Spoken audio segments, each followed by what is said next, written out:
Salam, hər vaxtınız xeyirli, uğurlu olsun. Bundan qabaqki dərsimiz sürət idi, sürət güc idi və növbəti dərsimiz artıq indiki dərsimiz olacaq bizim bədənin əyilmə qabiliyyəti. Yəni birinci yarım ildə keçirilənlər sürət güc və əyilgənlik qabiliyyətidir. Sürəti bildik ki, 400 metrə qədər olan məsafələrdir. Sürəti inkişaf etdirir, sürət güc atmalar, tullanmalar və bədənin əyilmə qabiliyyəti. Bədənin əyilmə qabiliyyəti hərəkətlərin geniş amplitudada icra etmə qabiliyyətidir. Yəni bu hərəki qabiliyyət oynaqların mütəhərrikliyi, əzələ bağ aparatının elastikliyi varsa, amplituda varsa, bu olacaq əyilgənlik qabiliyyəti. Və gimnastik hərəkətlər, yəni durduğumuz vəziyyət ki var, hansı ki durmuşuq, əllər beldə, boynun dairəvi hərəkətidir, çiyinlərin dairəvi hərəkətidir, belin dairəvi hərəkəti, dizin, topuğun dairəvi hərəkətləri əyilgənlik qabiliyyətinə aid olacaq. Əyilgənlik qabiliyyəti əlaqəlidir hansı hərəki qabiliyyətlərlə? Əyilgənlik qabiliyyəti əlaqəlidir çeviklik və dözümlülük qabiliyyəti ilə. Əyilgənlikdə bax, qaçış yoxdur, tullanma yoxdur. Sadəcə yerimizdə, belə deyim, qolların dairəvi hərəkətini eləyiriksə, bir sözlə səhər gimnastikasını gözümüzün önünə gətirsək, bu olacaq əyilgənlik qabiliyyəti. Əyilgənliyin tərifi hərəkətlərin geniş amplitudada icra etmək qabiliyyəti. Komponenti, iki komponenti var. Oynaqların mütəhərrikliyi və əzələ bağ aparatının elastikliyi. Yaş dövrü 6-11 yaşdır. Əlaqəli olduğu bayaq dediyim kimi çeviklik, dözümlülük hərəki qabiliyyətlə əlaqəlidir. Metodlar təkrar seriyalı, fasiləli və dairəvi.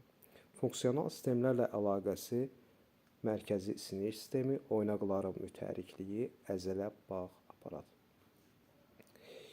KSQ qiymətləndirməsi. KSQ qiymətləndirməsində biraz diqqətli olaq. Yəni 5-dən 11-ə qədər tək 6-cı sinifi çıxmaq şərti ilə.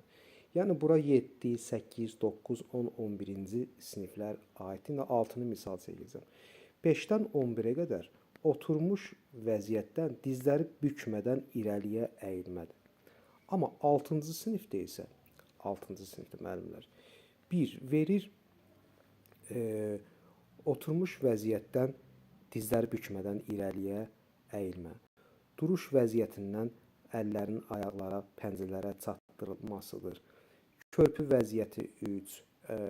4-cü də olacaq gimnastika çubuğunu baş arxasına aparıb gətirmə. Və diaqnostiklə BSQ-yə baxsaq, diaqnostiklə BSQ-də hər ikisində eynidir. Oturmuş vəziyyətdən irəliyə əyilmə. Artıq burada dizləri göstərməyib KSQ-dəki kimi. Təzahür etdirən formaları isə müəllimlər olacaq dinamik və statik. Və dinamik nədir və statik nədir? Dinamik hərəkətlərin icrası varsa, bu dinamikdir. Statik isə saxlama varsa, hərəkətlərin saxlaması varsa, statikdir. İcra etmə varsa, dinamikdir. Yəni hərəkətli, hərəkətsiz. Məsələn, mən gimnastika çubuğunu baş arxasına aparıb gətirirəm. Yəni burada bir hərəkət varsa, bu olacaq dinamik. Amma statik isə, məsələn, mən körpü vəziyyətinə gedirəm və qalıram. Artıq burada saxlama var. Dayandımsa, statikdir. Hərəkət varsa, olacaq dinamik.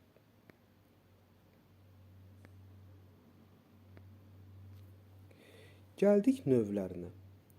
Növləri var fəal, var qeyri-fəal. Fəal nədir? Fəal özü edirsə hərəkəti, bu olacaq fəal əyilgənlik. Qeyri-fəal əyilgənlik isə yoldaşım, dostun köməyi ilə, məsələn, xarici göstərir, kənar göstərsə, bu qeyri-fəal ərgənlikdir. Məsələn, mən körpü vəziyyətinə özüm gedirəm, qayıdıram. Bu olacaq fəal ərgənlik. Amma mən körpü vəziyyətinə divardan tutaraq gedirəm. Bu olacaq qeyri-fəal. Və yaxud mən körpü vəziyyətinə gedirəm müəllimin köməyi ilə. Bu olacaq qeyri-fəal ərgənlik. Yəni növləri olaraq desək fəal və qeyri-fəal ərgənlikdir.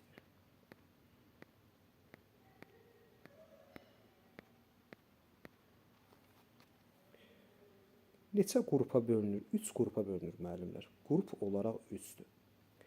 Dinamik, statik və qarışıq. Dinamik olduğu kimi, yenə bayaq dedim ki, icra etmə var, statik artıq saxlama var və qarışıq nədir? Qarışıq hər iki, yəni dinamiklə statikin birləşməsindən əmələ gəlir. Məsələn, şagird körpü vəziyyətinə gedir, saxlayır 1, 6, 10 saniyə və bu hərəkəti etdikdən sonra keçir artıq hərəkətli bir vəziyyətə. Yəni hər ikisində birində deyir ki, məsəl üçün şagird körpü vəziyyətinə gedir, körpü vəziyyətində qalır. Bu olacaq statik vəziyyət və onun ardıcı deyir ki, və bu hərəkəti təkrarlayır və hərəkət varsa bu olacaq dinamik hərəkət. Statik yenə deyirəm saxlamadır, dinamik hərəkətlidir. Amma hər ikisini eyni versə bu olacaq qarışıq.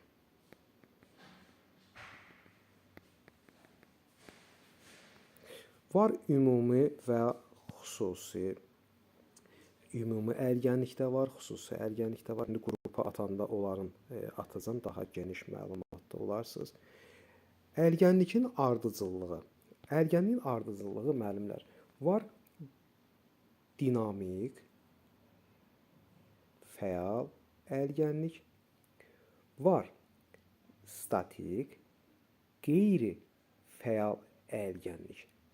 Dinamik fəal ərgənlik əvvəldə gəlir, statik fəal ərgənlik isə sonda gələcək müəllimlər. Yəni ardıcıllıq istəsə dinamik fəal ərgənlik və statik qeyri-fəal ərgənlik. Yorulmanın təsiri ilə fəal ərgənlik azalır, amma qeyri-fəal ərgənlik isə artır. Yəni statik ərgənlik çoxalır.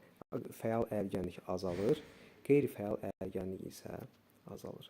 Və bir-iki məlumatlar da var. Yəni bu hərəkət qabiliyyətinin olmaması koordinasiyanı zəiflədir. Yəni bir çox açar sözləri var ki, məsələn, kişilərə baxmışkən qadınlarda nisbətən 20-30% bunlarda artıqdır. Səhər saatlarına nisbətən gecə saatlarında daha çox olur. Yəni bu ərgənlik hələ bir ərgənlikdir ki, hələ bir hərəkət qabiliyyətdir ki, üzr istəyirəm, hələ bir hərəkət qabiliyyətdir ki, bu yaşlandıqca insanlarda azalır. Əsas bunun ibtidai təhsildə daha çox inkişaf etdirir. Yəni az yaşlarda daha çox inkişaf etdirir və yaş artdıqca bu ərgənlik aşağı düşür. Məsələn, sual düşsə ki, sertifikasiyada miqdə sual düşsə ki, o hansı hərəkət qabiliyyətdir ki, yaş getdikcə zəifləyir, azalır? Bu birbaşa olacaq ərgənlik qabiliyyəti. Müəllimlərin növbəti